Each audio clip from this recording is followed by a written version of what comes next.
Hola a todos, soy Mónica Hacha, dietista, nutricionista y tecnóloga de los alimentos. Hoy vamos a ver qué tenemos que hacer para evitar la permeabilidad intestinal.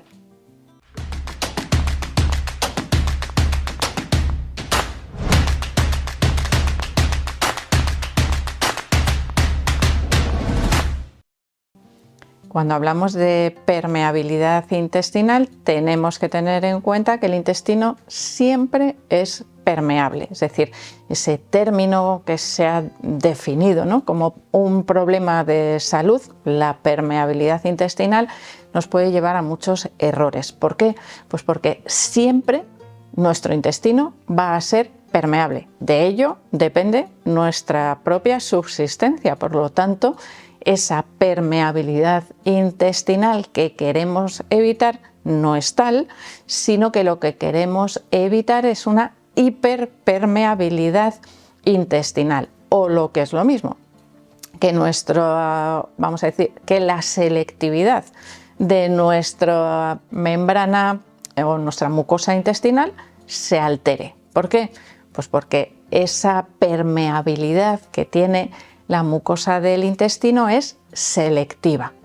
¿Selectiva a qué? A los nutrientes y a las sustancias que le resultan beneficiosas y que necesita para nutrirse y para funcionar adecuadamente. Y es antiselectiva, es decir, no deja pasar aquellas sustancias que detecta como perjudiciales.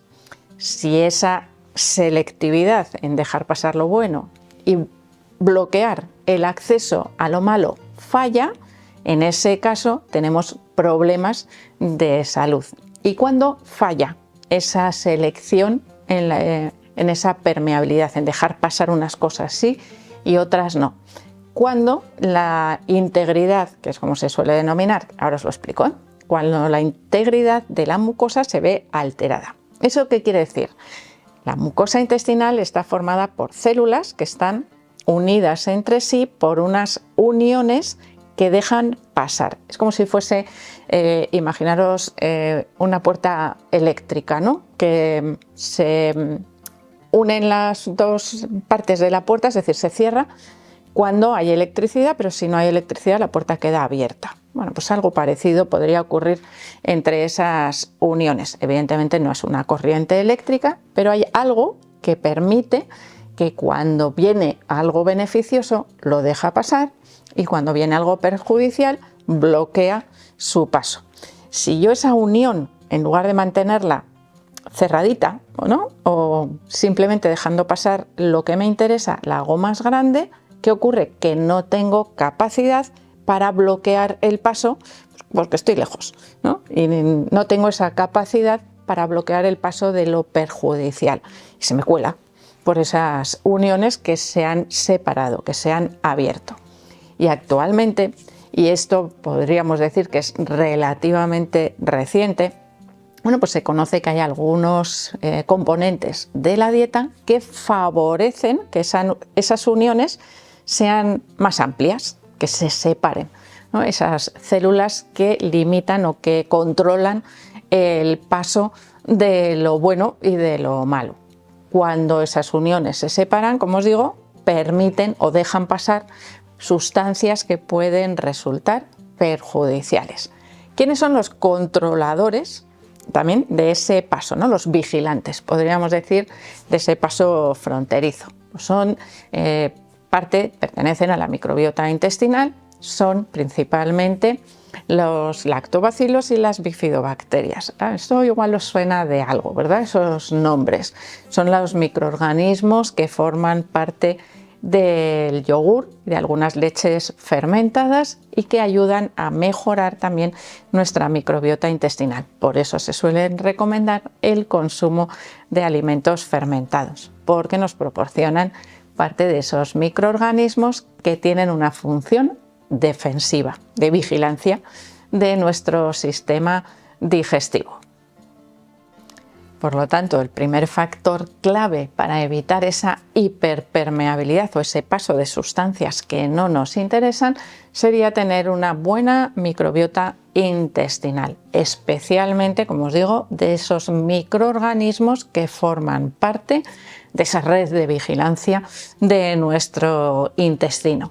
De ahí la recomendación, como os digo, de la ingesta o de consumir de manera habitual alimentos ricos en probióticos, que son principalmente los alimentos fermentados y que no son solo el yogur y el kéfir. Podemos tener otros alimentos fermentados, por ejemplo, con verduras, como por ejemplo el chucrut, o incluso, fijaros, los encurtidos, alimentos con una fermentación que se produce para mejorar su conservación, pero que en realidad nos aporta también esas sustancias positivas para nuestra microbiota. Serían, por ejemplo, el vinagre de manzana, ese que le sale madre cuando va pasando el tiempo, y encurtidos como los pepinillos o las aceitunas, siempre sin pasteurizar, al igual que el chucrut, algo que cada vez es más difícil de encontrar. ¿Por qué?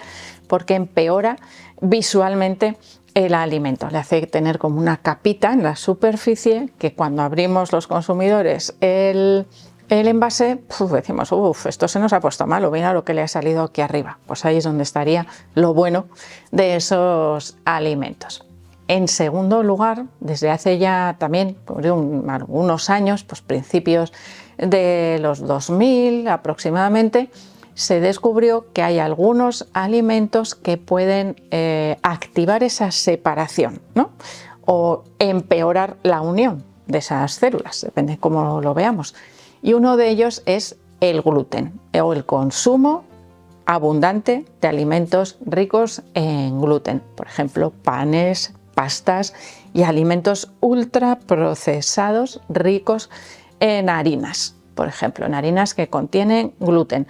Y en ese caso se ha visto que ese aumento de la permeabilidad intestinal, de la separación de esas células, se puede medir a través de la medición o de la valoración de una sustancia denominada zonulina, que aumenta cuando aumenta esa separación, cuando aumenta la permeabilidad.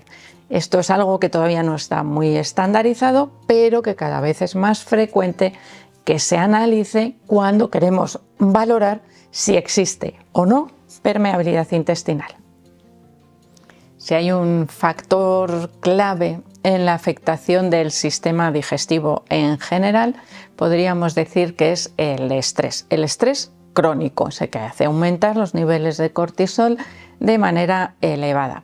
¿Qué ocurre cuando tenemos un aumento puntual del cortisol? El cortisol es la hormona asociada al estrés, a la huida, a querer estar alerta, ¿no? Para poder reaccionar rápidamente. En ese caso, ¿qué ocurre? Se nos cierra la boca del estómago, la digestión se ralentiza porque todos nuestros recursos se están preparando para salir cingando, para salir corriendo a toda velocidad.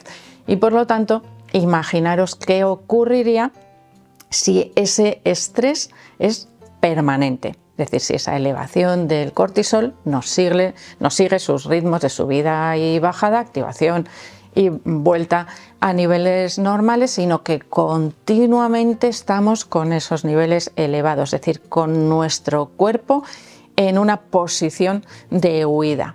Afecta, por supuesto, de manera continua o permanente a las digestiones.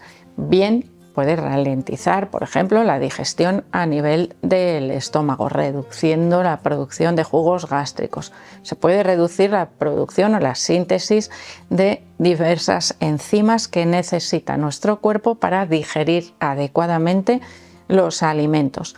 Si los alimentos no llegan bien digeridos al intestino delgado, se dificulta su absorción.